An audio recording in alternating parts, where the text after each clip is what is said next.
나중에 원 없이 할 수 있습니다. 걱정하지 마세요. 디스플레이션이요? 어떤 거? 플레이스테이션이라는 거는 지금 이제 5가 나온다고 하는 거 같은데요. 망했잖아요. 아 이게 뭐 그 뭐 망하든 뭐 안 망하든 당장 우리랑은 상관이 없는 이야기인 걸로. 자, 선생님 그렇게 생각해. 선생님도 게임 좋아하잖아. 그래서 게임은 정도만 지킬 수 있으면 좋은 힐링 장치야, 그지? 가서 술 퍼마시고 사람 패는 것보다 낫고 음주운전해서 사고 치는 것보다 낫고 이상한데 도박하는데 돈 쓰는 것보다 낫고요. 나는 건전한 심이라고 생각하는 쪽이야. 근데 문제는 그 게임을 도박에 가깝게 취급하는 이유가 뭐냐면 중독성 때문이지, 그치? 뭐든 중독은 아무튼 나쁜 거야. 뭐가 됐든 간에 나빠. 그죠? 하다못해 연필심 뭐 집어넣는 것도 중독이라고 중독일 수 있는 거잖아. 뭐든지 사람이 중독되면 다 나쁜 거야. 연필심만 계속 집어넣고 있는 건 병이잖아. 그거. 24시간 그것만 넣고 있다고 생각해요. 그건 병이지. 24시간 공부하는 거야. 24시간 공부하는 건 불가능하지 않나? 난 그런 사람 못 봐서 아직. 그것 때문에 문제가 됐다고 본 적은 없어.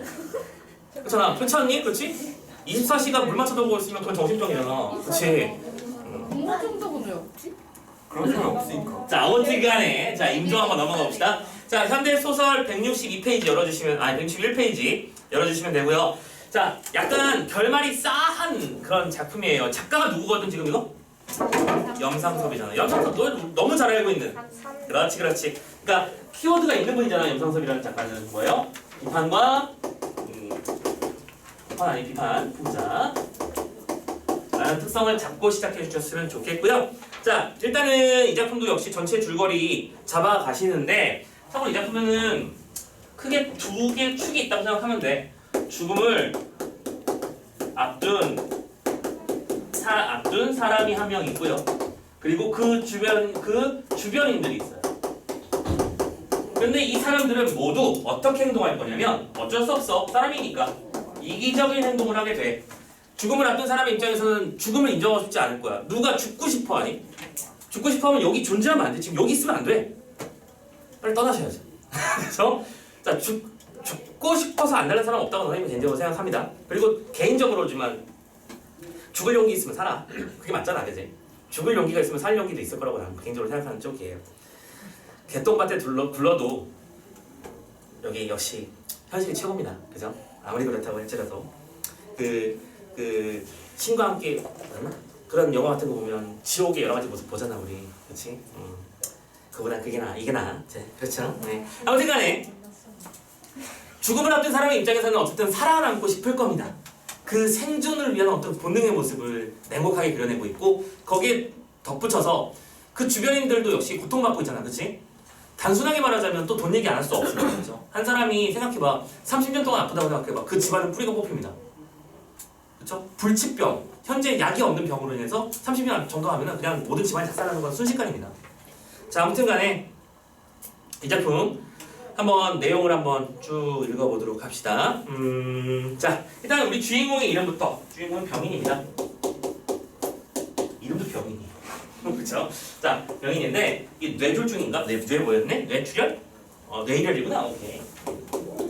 뇌일혈로 쉽게 말하자면 푹 쓰러져 버려요. 그리고 자, 지금 선생님 전체 줄거리 읽고 있는 중입니다. 따라와 주세요. 보조자료 읽고 있는 중입니다. 쓰러진 병인은 병원에서도 포기한 중환자입니다. 얼마 안 남으셨습니다. 이제 집에 돌아가서 편안한 임종을 맞을 수 있게 도와주시거나 뭐 딱히 할 수 있는 게 없으니까요, 그죠? 그런데 병인의 동생인 명호와 가족들은 오케이? 자, 명호와 요 주변 가족들 그리고 심지어 여기까지 같이 쓸게 주변인들은 어떤 태도를 보이는지 봐봐. 병원비가 부담스러워서 병인이 퇴원하기를 바랍니다. 하루에 막 얘들아 혹시 뭐 알고 있는 사람이 있는지 모르겠지만 우리나라 기본적으로 병실은 다인실인 의료보험의 혜택을 받거든. 그래서 저렴하게 이용할 수 있어.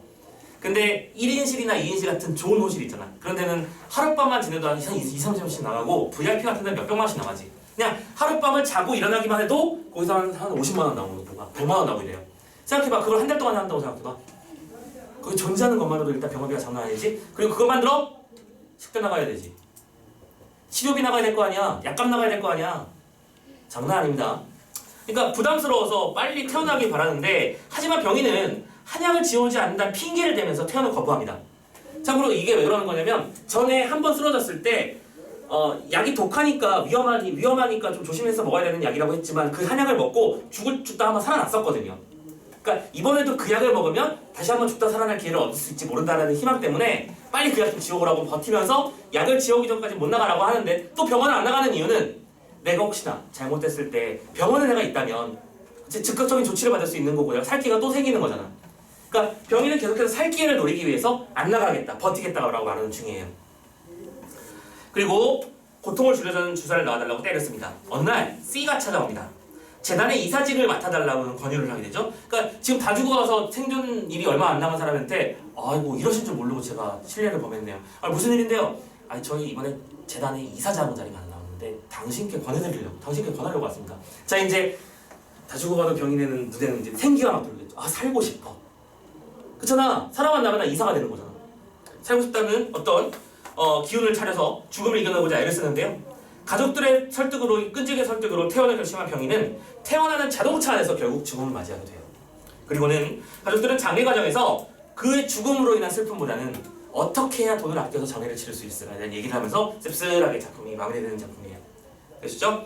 자, 아무튼 우리 두 개의 장면을 보게 될 겁니다. 중략을 기준으로 중략 앞부분은 병인의 거의 마지막 즈음의 모습이고 중략 뒷부분은 병인의 죽음 이후를 말하는 거라고 예상하고 잘 따라와 주세요. 쭉쭉합니다. 아예 의사가 없으면 약이라도 지어올 것이 사람이 성의가 없어. 침대 위에 간신히 부축을 하여 일어나 앉은 병인은 만경에 빠진 사람 같게 거의 마지막에 빠진 사람 같지도 않게 의식도 분명했고 숨결은 차지만 목소리는 또랑또랑했지. 오케이?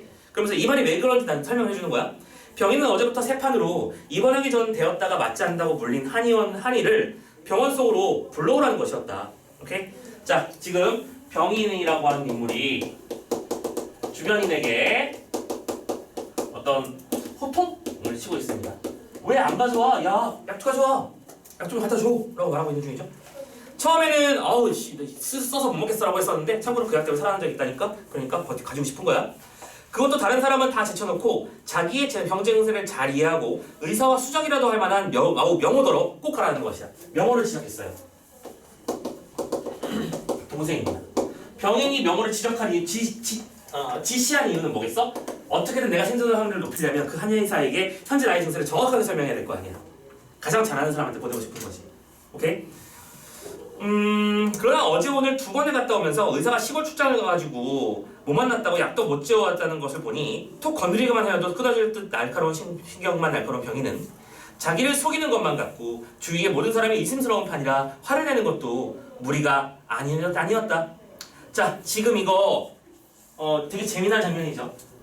병인의 심리를 서술자가 꿰뚫듯이 설명을 하고 있죠.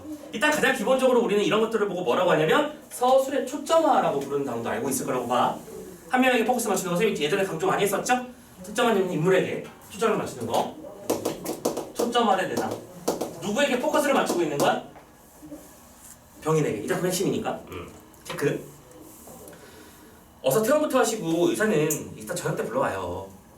오늘도 부쩍 더워진 날에 전차를 타고 가기도 어정쩡한 거리라 걸어서 왕복을 하느라고 땀을 뻘뻘 흘리면서 들어온 명호는 우통을 벗어놓고 땀을 들이면서 천천히 병인을 달랩니다. 오늘 해를 넘길지 안 넘길지를 모르는 병자에게 성의가 없다는 말을 들으니 몹시 섭섭하고 미안한 생각도 들었지만 어쨌든 한약 첩처럼 급한 것이 아니라 예정대로 퇴원을 어서 시켜야겠는데 또 딴소리가 나올까 봐 어린아이 달리려는 것이야. 병인의 목표는 뭡니까? 퇴원입니다. 참고로 이유는 뭐라고요? 돈 때문에요. 명호의 목표는 퇴원입니다. 병인의 목표는요? 생명 연장입니다. 그죠? 그 약이 있으면 나는 살 수 있을지도 몰라 라고 하는 희망이기 때문에. 그리고 이 두 개의 가치 사이에 갈등이 존재하고 있는 거니까 갈등을 좀 체크해야 되는 게 맞고요. 퇴원은 무슨 퇴원? 약이라도 씌워서 나가야지. 나가면 그냥 숨막혀 죽어. 남의 고통은 조금도 몰라주고 성한 사람들이 저희 대중만 치고 저희 형편 좋을 대로만 하겠다는 것이 화가 나서 역정을 말하면 내봤지만 숨결이 다시 대어져 하면서 말의 입속에서 언어로 맺어버렸죠. 병자는 성한 사람들의 자기에게 대한 동정과 성의가 부족하다고 늘 불만으로 여기는 모양이었다. 그것은 동정이 한편에서는 아름다운 것이나 한편에서는 비굴한 것이라는 것을 생각할 여지도 없이 육체의 고통이 극도로 올수록 모든 사람이 부족하게 구는 것만 같고 자기를 돌려대고 민주를 대는 듯. 자, 민주를 댄다 무슨 뜻이라고요? 몹시 귀찮게 만드는 싶어 고가운 생각이 늘 떠나지를 않는 것이다. 지금 이 작품에 서술상 특징이 좀 되게 뚜렷하게 여러 번 나오고 있습니다. 그죠? 심리를 초점화해서 표현하고 있다. 서술상 특징으로 잘 잡아놓은 거지. 오케이? 기본적으로 얘들아 비교를 해줄게. 지금 방금 읽었던 장면 중에서 방금 읽었던 문장에 하나, 두 번째 줄로 올라가 보면 세 줄 올라가 보면 병자는 성한 사람들의 자기에 대한 생각과 동정과 성의가 부족하다고 늘 불만으로 여기는 모양이었다고 했지. 그러니까 여기서 약간 제3자의 관찰자 느낌으로 서술을 했단 말이야. 그런데 그 다음 이어지는 문장에서는 뭐뭐 하는 생각이 늘 떠나지 않고 있다라고 말했지. 이건 머릿속으로 완전히 들어간 거잖아. 서술자의 서술 위치가 수시로 바뀌고 있다는 거. 특징이니까 체크해야겠지. 계속. 태원 논례는 자 태원에 대한 논의는 급한 고개는 넘겼지만 이제 아마 길게 끌리라는 의사의 말을 듣고 나서부터는 벌써부터 나온 문제인데 그러니까 뭔 소리야. 의사가 일단 위험한 고비는 넘겼는데 지금부터는 그냥 마냥 시간 싸움이 될 거야. 이 사람이 회복하긴 글렀고 이제 언제 가느냐의 문제다. 뭐 이런 되게 냉정하지만 그런 얘기. 병자의 반대 때문에 미루고 얻은 것을 어제 한약을 먹겠다는 말 끝에 거기에 따라 명화가 부쩍 우겨가지고 당사자도 찬성을 하게 된 거지. 뭐? 퇴원을요. 그래 그러면 내가 그 지어다 준 약 먹고 덜 아프게 된 약 주사 처방 받고 내가 통원 치료하지 뭐. 정신이 말짱할 때는 옆에 사람이 송구스러울 만치 이별료가 덕검덕검 맞아다니는 걱정도 하고 죽은 뒤에 장비 마련까지 하는 사람이. 오케이? 그러니까 정신이 말짱할 때는 약간 뭐랄까 거리감이 있는 느낌이랄까? 야, 나 죽으면 난 수목장이 좋겠어. 나무 좀 한번 알아볼까? 이런 느낌 있잖아. 내가 진짜 죽을 거라는 생각은 안 하고 약간 거리를 두고 있는 상태였을 때는 그런 일을 했단 말이야. 근데 진짜 자기의 목숨이 위태로운 상태에 있다는 걸 얘도 알았어. 그렇지? 그렇기 때문에 함부로 그런 얘기 못 하겠는 거야. 그래서 병세가 침중해지고 육체의 고통이 시시각각 복받쳐되니까 이런 생각 저런 생각 다 잊어버리고 덮어놓고 병원에 있을 거야 라고 고집을 부리던 것이야. 그것은 병원에 누워있어봤자 별수가 없다는 것은 자기도 모르는 건 아니지만 다만 그 주사 한 방으로 내가 위험한 고비만 넘길 수 있다면 또 예전에 인사불성에 빠질 뻔한 것을 백지장 한 겹지간에 요행이 붙들어서 그쵸? 진짜 백지장 한 겹을 들 정도의 어떤 찰나의 위기를 극복해내는 방법이 뭐였다? 한약으로 그렇지? 머리에 피의 어떤 압력을 좀 줄여가지고 살아남은 적이 있어서 이 뒤를 보면 다 그런 얘기야 그렇지? 신장염 때문에 붓기가 들었다가 또 뭐 한동안도 붓기가 내리고 구미가 붓기 시작해서 한동안 수미를 했던 거다. 수미 이거 눈썹을 찌푸리는 거지 눈썹 사이. 지금 항상 완전 마취제랑 강심제의 농락으로 꺼져가는 등장의 심리를 도두고 하는 것밖에 아무것도 아닐 뿐이었다. 그치? 그러니까 분명히 몸이 온통 다 면역체계의 파괴 붕괴 과정 때문에 온몸이 아플 거야 지금. 근데 그걸 마취제랑 진통제로 버텨나가고 있는 중인 거죠. 자, 중량이 됐습니다. 참고로 이런 다음에 어떻게 됐다고요? 퇴원하는 자동차 안에서 앰뷸런스 안에서 이제 세상을 앰뷸런스 아니고 자동차 안에서 세상을 떠나게 됐습니다. 이제 시신이 되었네요. 신체, 시신을 말하는 거죠. 모셔놓은 방에는 불은 떼어놓았지만 미리 세간을 말끔히 치워놓고 병품만 한 채 놔두어 있었다. 이제 뭐야? 미리 장례식을 준비하고 있었다는 얘기지. 그치? 현실적으로 어쩔 수 없는 부분이 이게 맞다고 봐요. 언제 돌아가셔도 이상하지 않은 분이 집에 있다면 당연히 그런 단계란 준비들은 해야 되는 게 맞으니까. 발상 전에 과수댁은 그 발상이 뭐야? 상을 이제 나서는 이제 사람을 묻으러 가는 걸 발상한다고 불러요. 과수댁은 옆방에서 볼이 나게 볼다리를 풀고는 뭔가 찾았는데 명호가 오늘 반나절 걸려서 땀을 뻘뻘 흘리며 지어온 약봉지가 먼저 방바닥에 떨어졌어요. 그쵸? 약봉지에 떨어지는 모습도 뭘 상징하는 거겠니? 의미 없음을 상징하는 거겠지, 그치? 다 죽었으니까. 병자가 이틀을 두고 성화를 내면서 졸려서 먹으려고 했던 그 약봉지. 과수댁은 컵 속에 넣은 물종지를 찾아서 빈소로 가지고 가더니 신체의 주위에 말끔히 뿌렸고요. 새를 붙이고 받아든 송수였다는 걸 밝히죠. 자, 과수댁이죠.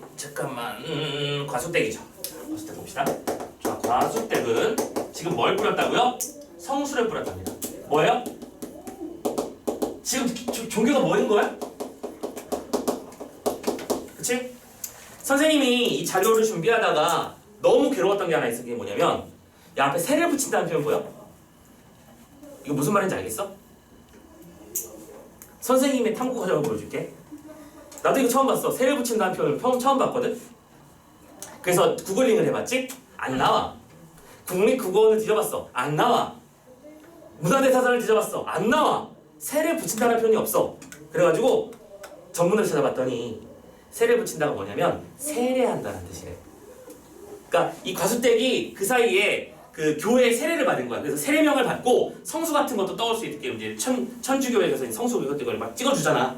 그런 것들을 한 과정이라고 하더라고요. 세례 붙이다. 아무튼 세례를 받았다는 뜻으로 번역하면 돼. 이거 찾아내려고 거의 한 30분은 이 세례 붙이다 5글자에 목을 맸어. 완전히. 그래서 뭐 가짜를 알려줄 수는 없잖아. 그렇지? 알지도 못하면서. 아무튼 간에 가져왔어요. 그래서 찾아왔습니다. 반칙게 서서 바라보던 명호가 장례를 어떻게 하시려고요? 제사 안 하시려고요? 그러니까 뭐야? 교회 방식이라는 얘기잖아. 교회에서는 일반적으로는 우상숭배를 금하게 되어 있으니 그죠? 절하는 행위 안 하죠. 하니까 과수댁은 에이 그렇게까지 하겠어요? 하고 다만 좋은 일이니 교회 사람이 하라는 대로 한다는 거야. 됐어요? 자, 초상집에서는 5일장이냐 3일장이냐 그런 것 때문에 의논이 벌어지고 있어요. 화장을 해도 유언도 하라는 유선도 계셨으니까 화장으로 모시면야 3일장도 넉넉하겠죠. 그랬더니 명호는 첫째 장비 걱정으로 제 장례를 치르는 비용 그거 걱정 때문에 화장을 앞세웠습니다. 아니 그야 우리 형사에서 3일장이죠만은 화장은 아닙니다. 그러니까 화장이 왜 더 쌀 수밖에 없는 거야 얘들아? 땅을 안 사도 되잖아. 어딘가에 묻으려면 땅을 사야 될 거 아니야. 땅은 돈이 들잖아. 그지? 그랬더니 처음에는 그런 말씀이 계셨지만 참고로 그러면 화장하면 돈이 안 드는 건 아닙니다. 이게 연 단위로 이렇게 그 임대료를 내야 돼요. 그 공간을. 자, 아무튼 나중에 다시 아무래도 아버님 곁으로 들어가시게 됐는데요. 라고 돼 있지. 자, 지금 보자. 지금 과수댁이랑 명호가 나름대로 갈등을 벌이고 있는 중이야. 막 싸우는 건 아니야. 얘는 동생이고요. 얘는 아내의 입장입니다. 일단은 제사는 안 지낼 걸 건가요? 라고 얘기하는 쪽이니까 이건 전통 방식이죠. 그랬더니 제가 그렇게까지 제사를 막을 만큼 뭐 그런 건 아니에요. 라고 말하는 중이었습니다. 그런데 두 번째 의견순들이 있었죠. 아이고 종이 쳐버렸네. 자, 지금 3일장이냐 5일장이냐 중에서 둘 다 똑같이 3일장의 의견을 같이 하고 있습니다. 그치? 둘 다 3일장이면 오케이래. 근데 명호는 어떻게 하면 좋겠다? 화장을 하자. 파란색 쓸게. 차이니까. 이거는 대립이 나는 장면이니까 화장하자. 그랬더니 과수댁은 이런 얘기를 하는 거야. 이렇게 연결이 되는 거야. 과수댁의 입장에서는 내 남편이 들어간 자리에 나도 그 옆에 나의 묘지를 쓰게 되겠지. 그런데 나의 몸을 다 죽고 나면 불태워서 없앤다고 생각해보니까 무서운 거야. 나도 그냥 얌전히 묻혔으면 좋겠어. 그러니까 이 두 개의 의견이 대립될 수밖에 없는 거겠지. 됐지? 지금 그 장면을 보고 있는 거야 우리는. 그래서 여기서부터는 이렇다 저렇다 말을 못해.